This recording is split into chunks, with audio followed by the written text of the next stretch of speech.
ఇందాక మీరు పైరసీ గురించి మాట్లాడారు సార్. ఎస్. చాలా బాగుంది. ఇన్స్పైర్డ్ చాలామందికి. ఎవరైనా చేయాలన్నా కూడా పైరసీ మళ్ళీ చేయలేరు, చూడాలన్నా చూడలేరు.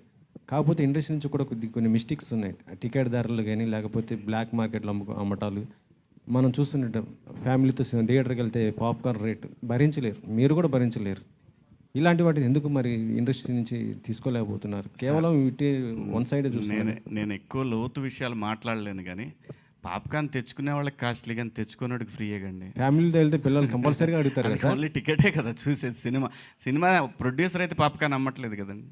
సింపుల్ మనలో మాట. మన సినిమా పోతే సినిమా వాళ్ళే అమ్ముతున్నారు సార్. ఏమండి, సినిమాకి వెళ్తే సినిమా థియేటర్ వాళ్ళు ఇంకా అమ్ముతున్నారు. అట్లయితే ఇంటికాడి నుంచి బయలుదేరి దగ్గర నుంచి పెట్రోల్ కాడి నుంచి లెక్కేయాలి సార్. దేనికైనా సరే, ఏ పనికైనా సరే, అవన్నీ ఏ పనికైనా సరే లెక్కేయాలి కదండి.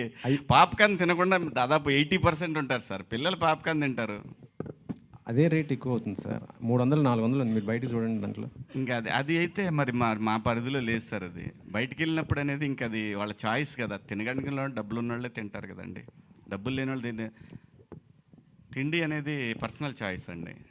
అది ప్రొడ్యూసర్ అయితే ఖచ్చితంగా మీరు కొనాలండి టికెట్తో పాటు అది కూడా కొనకపోతే నేను ఒప్పుకోననే మాట అయితే అంతే ప్రొడ్యూసర్. మురళి గారు